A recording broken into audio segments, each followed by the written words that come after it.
Hi friends, today we are going to cover about dental cements. It's going to be a long video, so let's get started. First of all, what are cements? Cement is a substance that hardens from a viscous state to a solid state to join two surfaces. For dental applications, cements act as a base, liner, filling material, or adhesive to bind devices and prostheses to the tooth structures or to each other. Now the cements can be water-based, oil-based, or resin-based. Some of the water-based cements are glass ionomer cements, hybrid ionomer cements, zinc phosphate cement, and zinc polycarboxylate cement. Some of the oil-based cements are zinc oxide eugenol, non-eugenol zinc oxide. Some of the resin-based cements are aesthetic resin, adhesive resin, self-adhesive resin, and compomers. Now, based on the type of reaction, cements can be of three types. Now, cements with the acid-base reaction are zinc phosphate, zinc polycarboxylate, glass ionomer cements, and zinc oxide eugenol. Cements with the polymerization type of reaction are resin cements, resin-modified glass ionomer cements, compomers, and calcium aluminate cements. Cements with hydration of silicates are like MTA or mineral trioxide aggregate. Let's discuss about the zinc phosphate cement in detail.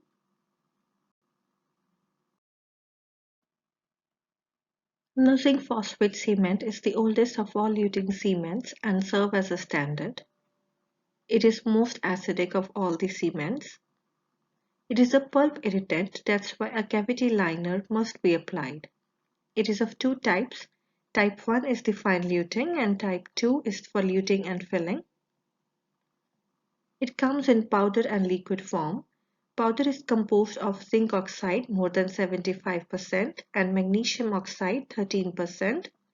Liquid is composed of phosphoric acid 38 to 59%, water 30 to 55%, aluminium phosphate 2 to 3%, and zinc phosphate 10%. It forms the mechanical bond only. Mixing time is 75 seconds. Setting time is 5 to 9 minutes. Liquid to powder ratio is 1.5 milligrams per 0.5 milliliters. Now here's the picture showing the mixing of the zinc phosphate cement. This cement is mixed in increments. This way more powder is incorporated in the liquid and the heat generated while the mixing is dissipated evenly. When mixed, phosphoric acid dissolves the zinc oxide, which reacts with the aluminium phosphate and forms zinc aluminophosphate gel on the remaining undissolved zinc oxide particles. The set cement contains unreacted zinc oxide particles encased in an amorphous matrix of zinc aluminophosphate. Now, as told earlier, it is an exothermic reaction. That's why frozen glass slab technique is used. pH at start of the mixing is 2.14 but rapidly approaches neutrality within the 24 to 48 hours. Strength develops rapidly with 2/3 of the final strength reached in 1 hour. Now here are the retarders for the zinc phosphate cement, which actually retards the setting reaction. They are aluminium phosphate or zinc phosphate in the liquid, decreased powder liquid ratio, prolonged spatulation, which actually causes the destruction of the formed matrix, cooling of the glass slab, adding small quantities of powder into liquid, which actually decreases the acidity of the liquid, cooling of the liquid, which thickens it, clouding of the liquid or the self-degradation of the liquid with time. Now let's discuss about the zinc polycarboxylate cement. Now this was the first cement developed with the potential for adhesion to tooth. It is less irritant to the pulp than the zinc phosphate cement due to the large size of polyacrylic acid molecules. It is the least anti-cheiroogenic cement. It has the ability to bond to enamel chemically due to the chelation of carboxyl group with calcium in the tooth structure. It forms the repetitive dentine.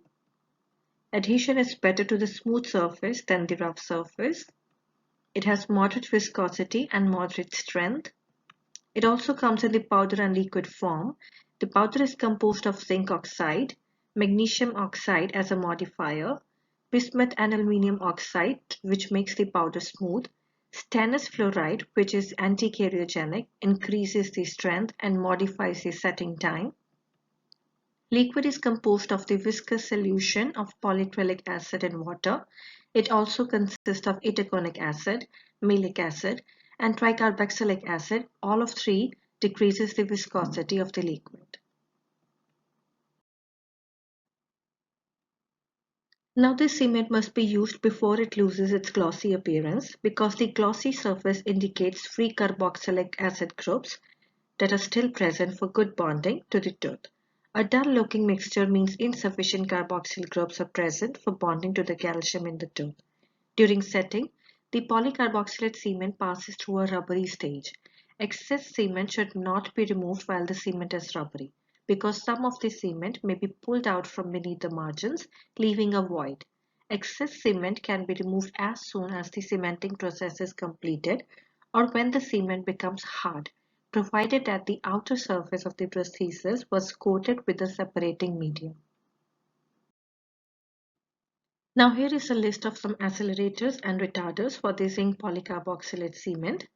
Heat acts as an accelerator for the setting reaction, and the retarders are cool slab, refrigerating the powder, and the rapid spatulation. Never refrigerate the liquid as it thickens and hinders the mixing. Now the next cement in the list is glass ionomer cement. Let's discuss it in detail.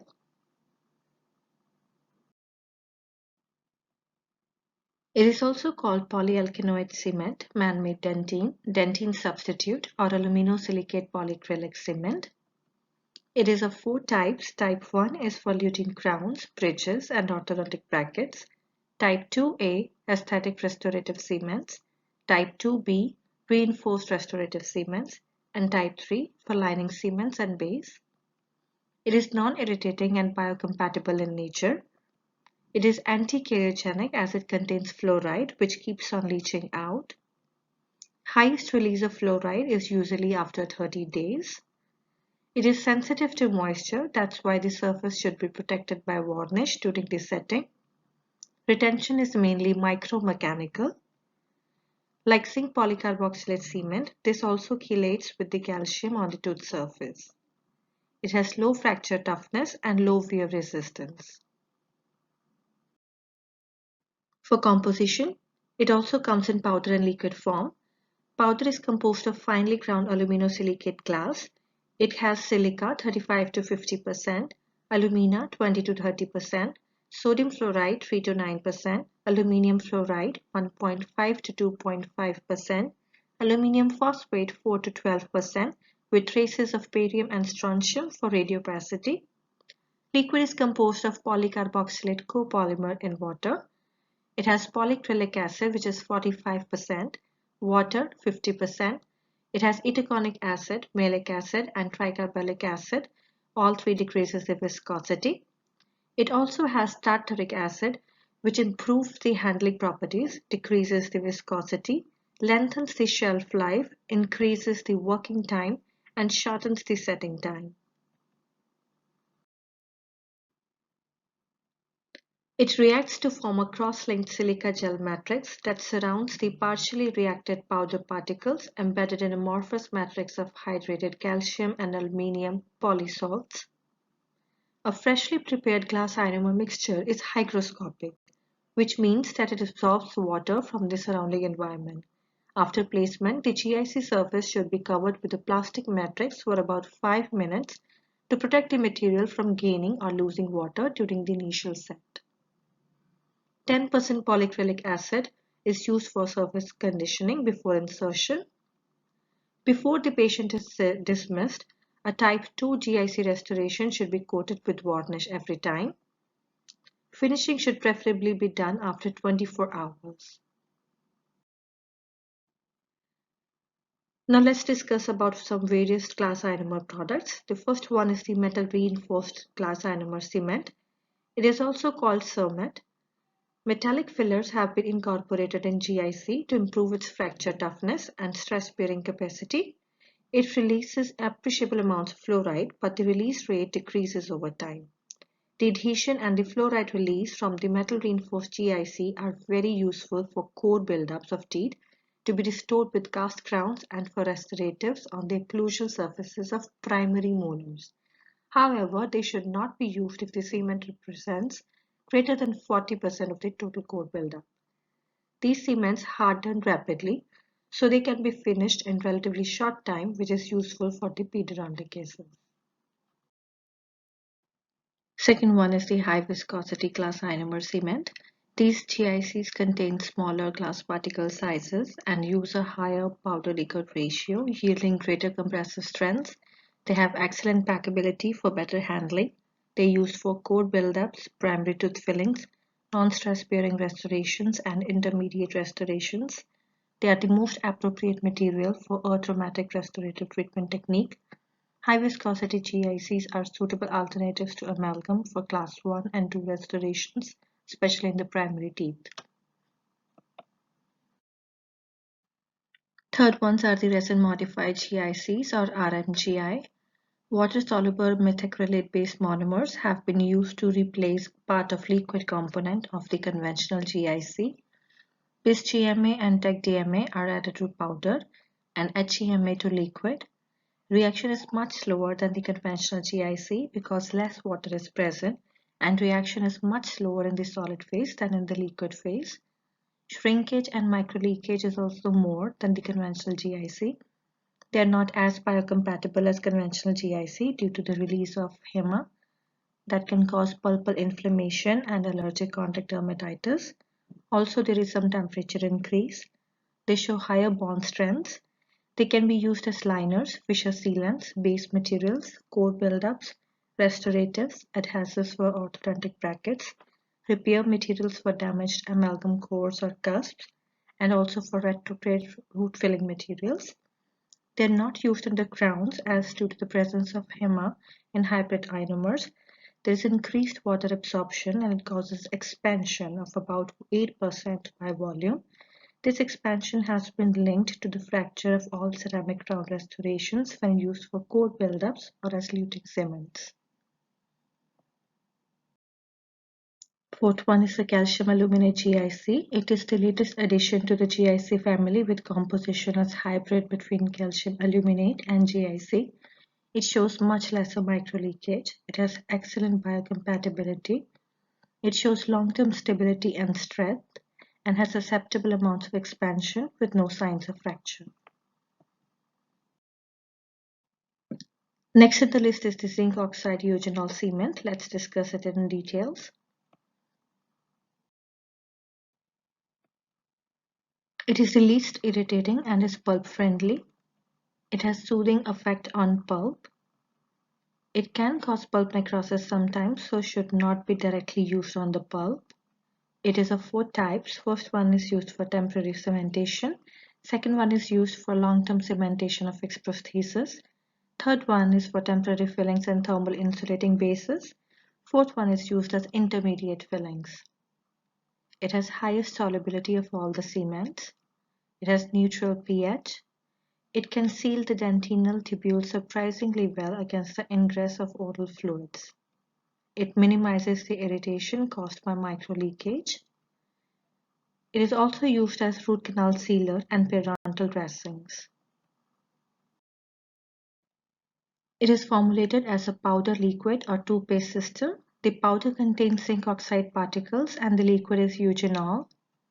Powder consists of zinc oxide 69%, magnesium oxide 29.3%, zinc stearate 1% and zinc acetate 0.7%. Liquid portion is composed of 85% of eugenol and 15% of olive oil. For the two-phase system, the base phase contains zinc oxide powder and the eugenol is contained in the accelerator. Here are some points to note regarding ZOE. The magnesium oxide in the powder, it reduces brittleness. It do not require any protective varnish or cavity liner. However, the patient slips and adjacent teeth are coated with silicone grease or Vaseline before the application of cement. Oil of orange is a solvent useful in the removal of the set cement. Here is a list of accelerators and retarders for the cement. Accelerators could be the addition of water, addition of alcohol, addition of acetic acid, warm and humid environment. Zinc stearate in the powder can also act as an accelerator. For retarders, glycerin can be added or mixing on a cool glass slab could be done. However, it should not be colder than the dew point, otherwise the water will condense onto the cement and it will accelerate the reaction instead. Now let's discuss about silicate cement. It is the first translucent filling material with refractive index similar to the tooth, hence the static restorative material. It is strongest of all, hardness is similar to the dentine. It is anti-karyogenic and is fluoride releasing. However, it is a severe irritant to the pulp.